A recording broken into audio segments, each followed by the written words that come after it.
Good morning. 안녕하세요. 오늘도 하나님과 동행하는 귀한 하루가 시작되었습니다. 하나님께 감사와 영광을 올려드리는 우리 모두가 되시기를 소망합니다. 오늘 본문 사사기 10장 10절에서 18절의 말씀을 제가 봉독하겠습니다. 이스라엘 자손이 여호와께 부르짖어 이르되 우리가 우리 하나님을 버리고 바알을 섬김으로 주께 범죄하였나이다 하니 여호와께서 이스라엘 자손에게 이르시되 내가 애굽 사람과 아모리 사람과 암몬 사람과 블레셋 사람에게서 너희를 구원하지 아니하였느냐. 또 시돈 사람과 아말렉 사람과 마온 사람이 너희를 압제할 때에 너희가 내게 부르짖음으로 내가 너희를 그들의 손에서 구원하였거늘 너희가 나를 버리고 다른 신들을 섬기니 그러므로 내가 다시는 너희를 구원하지 아니하리라. 가서 너희가 택한 신들에게 부르짖어 너희의 환난 때에 그들이 너희를 구원하게 하라 하시는지라. 이스라엘 자손이 여호와께 여쭈되 우리가 범죄하였사오니 주께서 보시기에 좋은 대로 우리에게 행하시려니와 오직 주께 구하옵나니 오늘 우리를 건져내옵소서 하고 자기 가운데에서 이방 신들을 제하여 버리고 여호와를 섬기매 여호와께서 이스라엘의 곤고로 말미암아 마음에 근심하시니라. 그때 암몬 자손이 모여서 길르앗에 진을 쳤으므로 이스라엘 자손도 모여서 미스바에 진을 치고 길르앗 백성과 방백들이 서로 이르되 누가 먼저 나가서 암몬 자손과 싸움을 시작하랴. 그가 길르앗 모든 주민의 머리가 되리라 하니라. 아멘. 이것은 하나님의 말씀입니다. 이스라엘 백성들은 이사갈 사람 돌라와 길르앗 사람 야일 사사 이후에 18년 동안 블레셋과 암몬 두 민족의 압제를 받으며 고통을 당했습니다. 그들은 이전보다도 더욱더 많은 우상을 숭배하면서 여호와의 목전에 악을 행한 것을 보게 됩니다.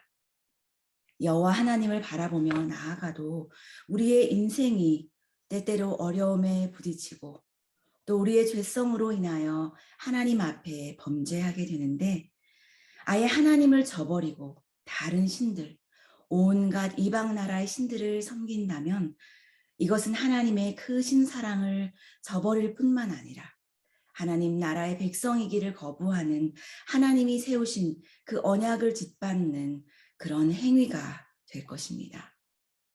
18년간이나 요단강 동편의 지파들 그리고 요단강 서편의 유다, 베냐민, 에브라임 지파들이 계속해서 고통을 당하자 그제서야 이스라엘이 하나님을 다시 찾아 나오게 됩니다.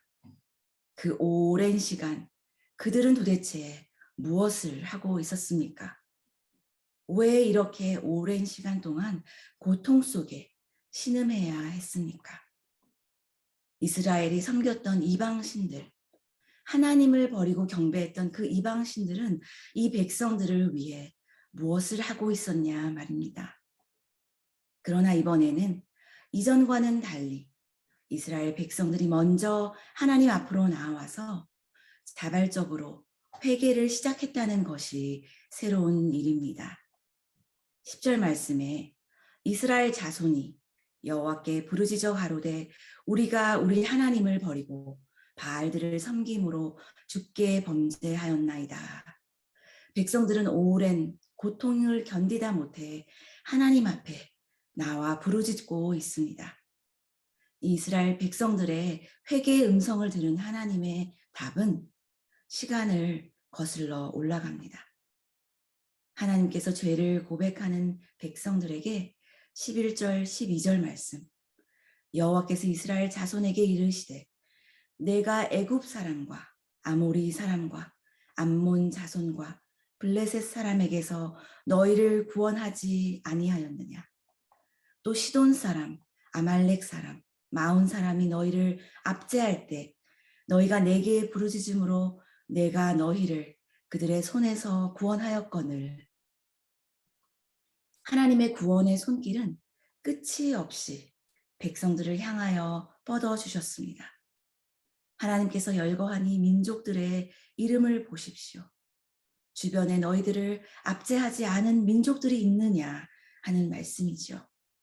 또 그때마다 내가 너희를 구원해 주지 않은 적이 있느냐고 반문하는 것입니다.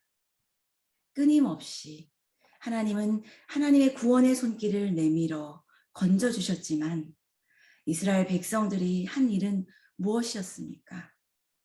오히려 그 족속들의 신들을 하나하나 다 숭배하게 되었다는 것입니다. 어찌 이러한 죄악을 구원을 베푸시는 하나님 앞에 저지를 수가 있다는 말입니까? 무엇보다도 하나님은 애굽 사람의 손에서 구원하신 일을 언급하십니다. 여기서 애굽 사람의 일은 출애굽의 사건을 상기시키는 것입니다. 이 사건은 이스라엘의 구원 역사에 있어서 가장 중요한 사건인 것을 이 백성들이 모를 리가 없기 때문일 것입니다. 이스라엘은 하나님이 선택하여 준 민족이라는 사실을, 이스라엘은 하나님의 언약 백성이라는 사실을 다시 한번 기억하게 하시는 것입니다. 그리고 하나님은 그 백성들을 구원하시고 지키시기 위해 어떤 초자연적인 역사라도 행하시는 분이시라는 것을 다시 한번 상기시키고자 하시는 것입니다. 그러나 하나님은 너무 충격적인 말씀을 하십니다. 13절 말씀, 너희가 나를 버리고 다른 신들을 섬기니 그러므로 내가 다시는 너희를 구원하지 아니하리라.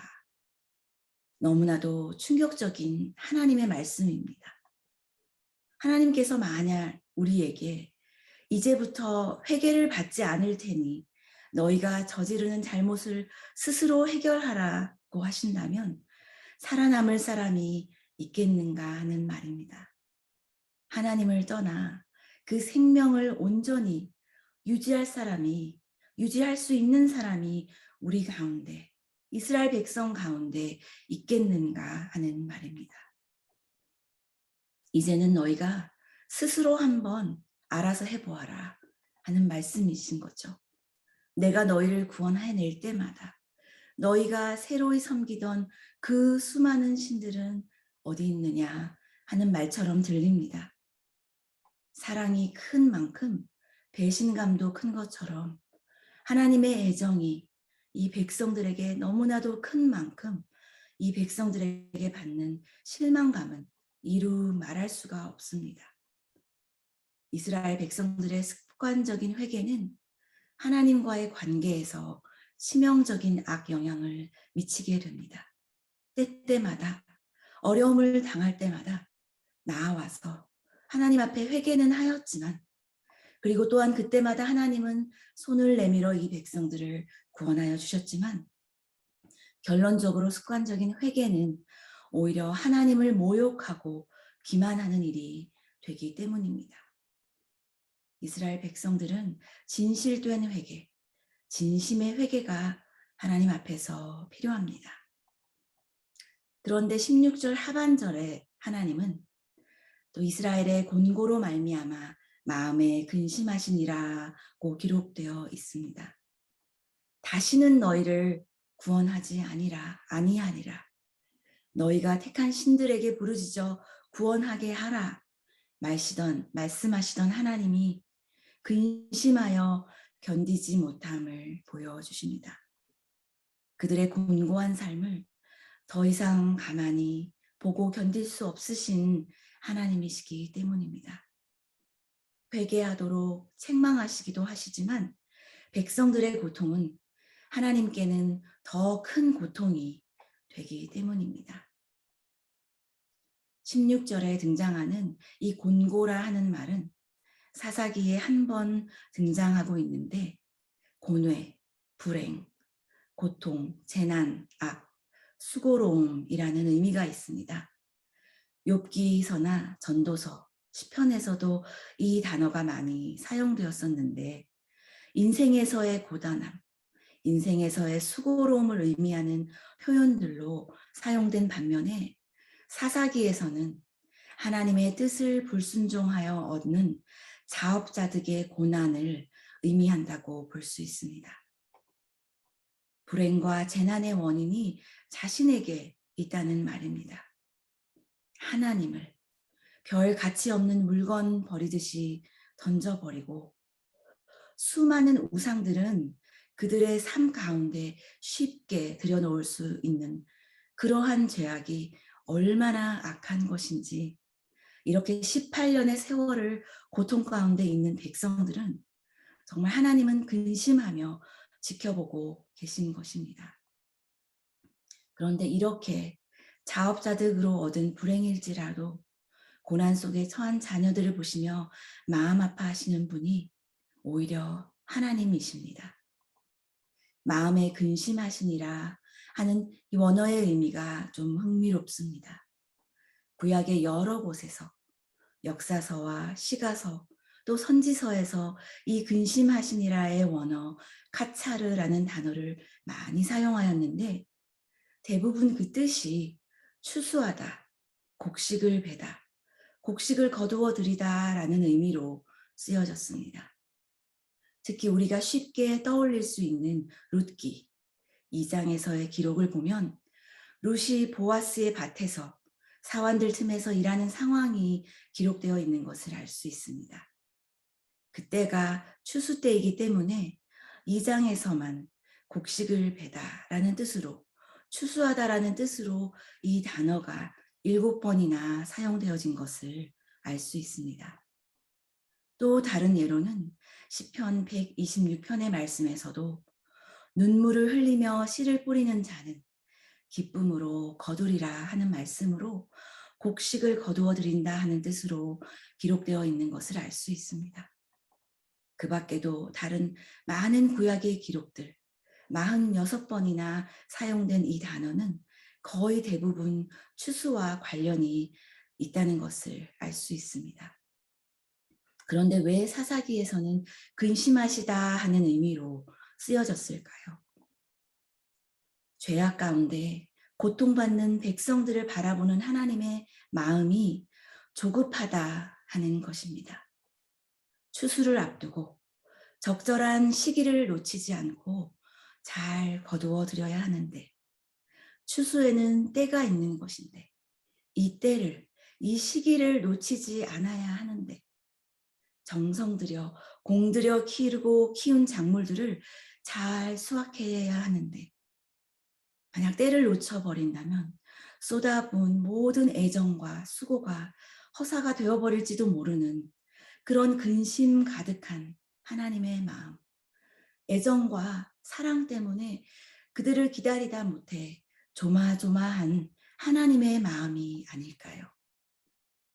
결국 하나님은 내가 기른 백성을, 내가 택한 백성을, 내가 심은 백성을, 내 소유된 백성을 나의 것으로 추수하지 못하고 나의 백성으로 삼지 못하고 이럴지도 모른다는 그런 불안하고도 근심 어린 마음이 이 단어에 반영된 것이 아닌가 생각이 듭니다. 우리가 하나님의 소유인 것을 생각한다면 때를 놓치지 않고 하나님의 백성된 것을 감사드리고 영광 돌리는 그런 삶을 살아야 한다는 것을 충분히 이해할 수 있는 그런 하나님의 심정인 것 같습니다. 이제 17절, 18절을 보면 암몬 자손들의 침략이 최고조에 달하게 되는 것을 알 수 있습니다.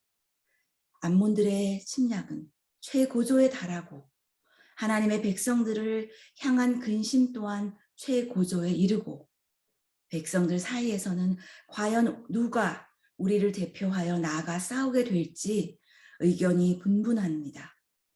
백성들의 머리가 되어서 이 전쟁을 이끌고 나갈 수장이 없는 상황에서 누군가가 책임을 지고 군대를 이끌고 나가게 된다면 그가 길르앗 모든 주민의 머리가 되리라 하고 18절 하반절에 기록하고 있습니다.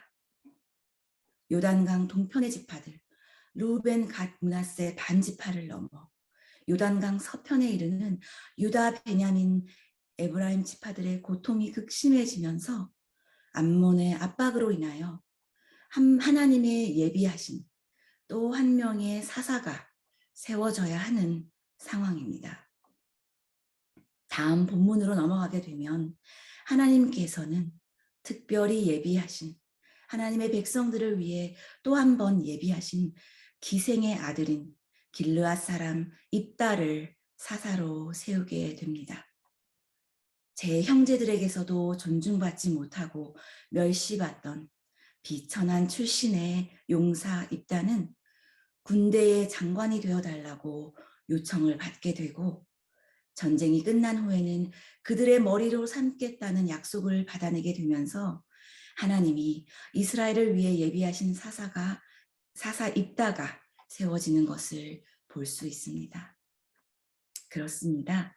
하나님은 우상 숭배에 따른 징계로 신음하는 백성들에게 공의를 강조하시다가도 또다시 백성들이 회개하자 애처로운 심정으로 백성들의 고통을 돌아보시는 사랑의 하나님이심을 또다시 보여주시고 계십니다.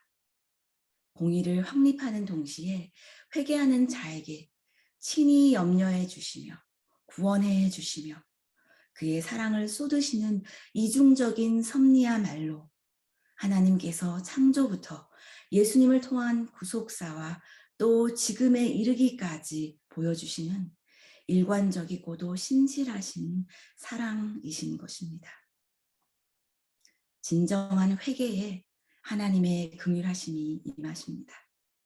진실된 회개로 하나님의 사랑에서 벗어나지 않는 하나님의 사랑에 감사함으로 거하는 저희 모두 하나님의 신실한 백성들 되기를 소망합니다.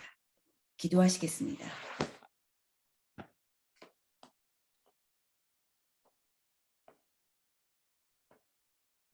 사랑의 하나님, 저희를 바라보시며 추수의 때와 같이 기다리시는 주님, 온전히 하나님의 백성 삼기를 원하시는 주님, 감사를 드립니다. 우리를 신실하신 사랑으로 택하여 주셨기에 그 변함없는 사랑에 감사를 드립니다. 우리의 범죄함으로 우리가 고통 속에 있을지라도 우리를 건져주시고 우리가 아파할 때 우리보다 더 아파하시는 그 사랑에 자복하여 나아가는 저희들 되게 하여 주시옵소서. 진정한 회개로 하나님께로 돌이키는 저희들이 될 수 있도록 긍휼을 베풀어 주시옵소서. 예수님의 이름으로 기도합니다. 아멘. 기도의 제목을 나누겠습니다. 오늘 말씀 가운데 하나님 안에서의 우리의 본분, 우리의 신분을 감사하며 기도하시기 바랍니다. 하나님께서 택하여 주셔서 하나님의 그 자녀된 우리가 하나님의 때를 놓치지 아니하고 하나님께 감사와 영광을 돌리고 또 범죄했을 때라도 속히 하나님 앞으로 진실된 회개를 통하여 나아오는 우리 모두가 되시기를 기도하시기 바랍니다.